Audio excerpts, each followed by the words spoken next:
Well, a collective of activist groups, the civil society organizations and human rights advocates in South Africa yesterday marched to the United Nations Information Center in Pretoria. The groups were marching against the anti-LGBTI bill passed in Uganda.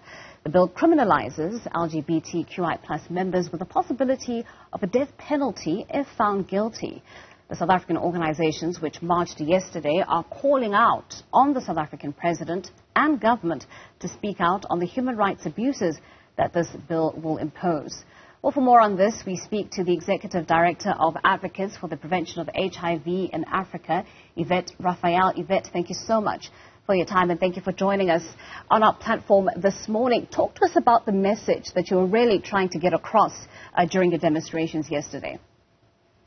Good morning and thank you so much for having me. It's a great message, and I think one of the worrying things, the things that is very concerning what is happening in Uganda currently is that a government is actually inciting a genocide against its own people. And that is the problem that we have currently, and we know just how dangerous it is.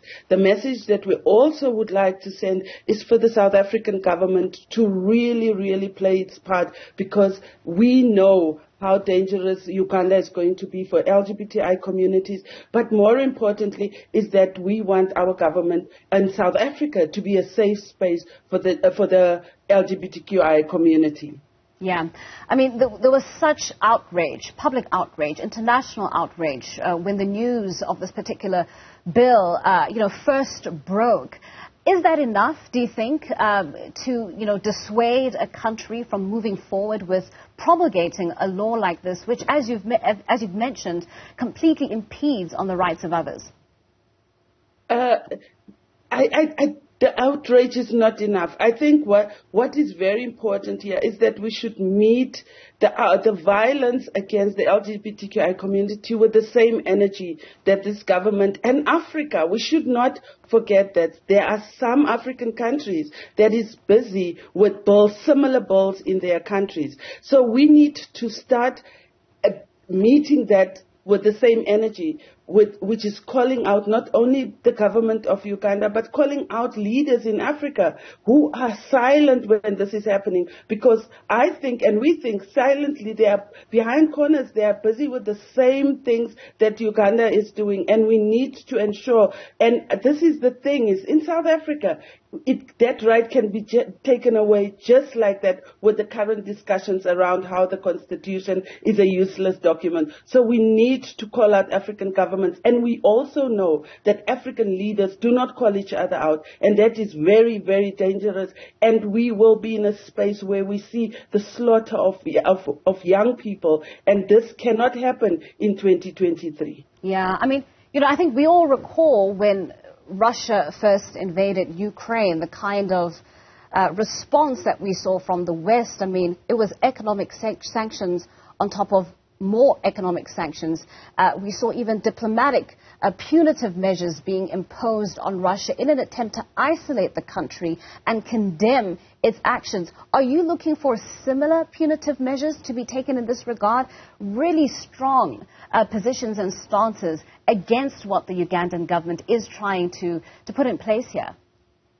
Yes, and that is the thing that we would look to African leaders and other African countries to install those punitive measures. And we know that we cannot have the U.S. lead or the West lead in this discussion or even in this space that we are. We are expecting the African leaders to do that, and that is going to be difficult. The one thing that we have to also understand is it is more than just the president and the leaders and the governments. It's the societies that are still so very homophobic. So we need to work with young people or people across Africa to make sure that we bring in that we start talking about how homophobic and dangerous Africa can be for the LGBTQI community. And these leaders will not call each other out, let alone install punitive measures because of the brotherhood that they have. And we expect communities, we expect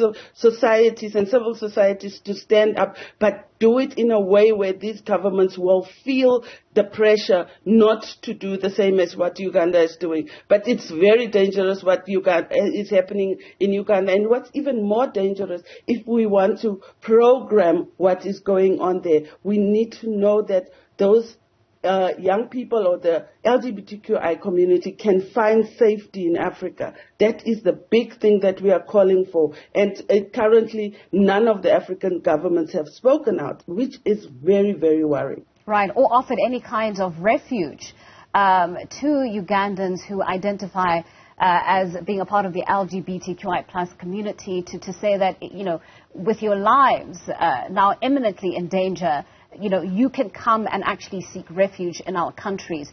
I want to get a sense from you, Yvette, if you know of any individuals living in Uganda, living under this threat, you know, against their lives. Have they been able to talk to, I suppose, on what is, you know, the palpable fear that they may be feeling?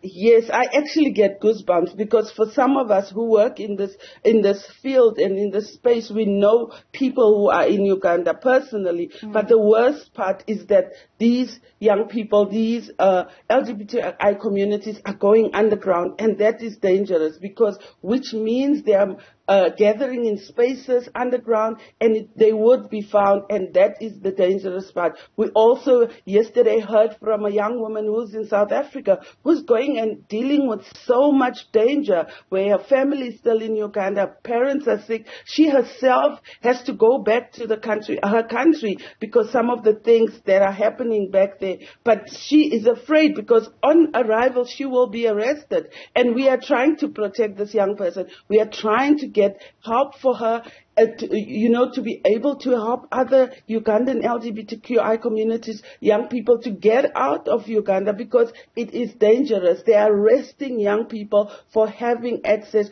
or holding condoms.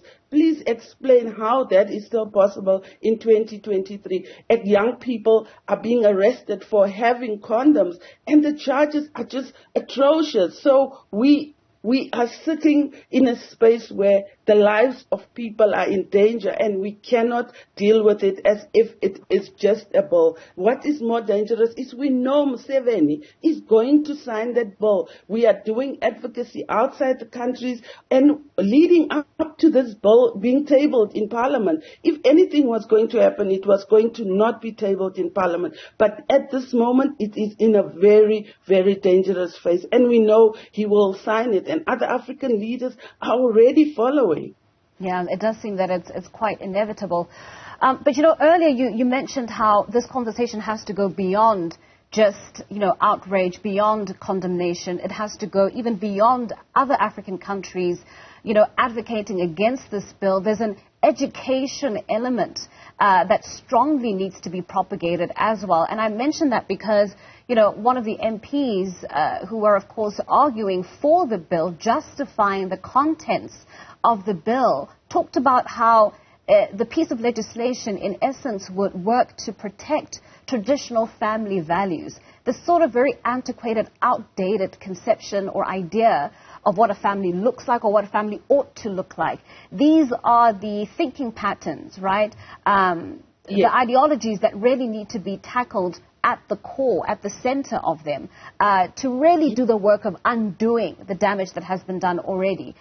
So talk to us about how we can get that ball rolling in a far more effective way, and how even our governments can be involved in speaking that language to other heads of states with regards to this issue. Exactly, but at the center of this is patriarchy, and how patriarchy wants to, safeguard its power. And secondly, it's religion and gender, and especially patriarchy. So the problem here is that religion is used as punishment for LGBTQI communities, and we know how outdated that is, but there are still African countries who believe in some of these religions and how punitive they are going to act towards the LGBTI community. We need to just educate people. And what is also so dangerous is how small this community is in Uganda, how small the LGBTQI is, globally. And if societies actually gang up against them, it's going to be a huge, huge problem. So we need to ensure that we alienate, whoever has power, alienate some of these countries that actually are planning to do this. And Uganda should be a no-go area for anything international, whether it's a conference, whether it's big meetings. We need to punish the Ugandan government for what they are doing to their own people, so that those countries who are planning to actually think about this know that they're going to be sanctioned. However, the African countries, it is dangerous because our African leaders have shown us over and over again they will not call each other out. So societies need to start working on their governments and calling them out for not standing up. We are calling out Cyril Ramaphosa to actually say something about what is happening in Uganda. If he does not do that, we need to be very, very worried. We need the Department of Home Affairs to have plans in place to receive the LGBTQI community in South Africa. If that is not happening, it is very, very dangerous, and they need to be called out. All right. Well, clearly lots of work still needs to be done. Yvette, thank you so much for your time, and thank you for joining us on our platform this morning. That's Executive Director for the Advocacy for the Prevention of HIV in Africa, Yvette Raphael.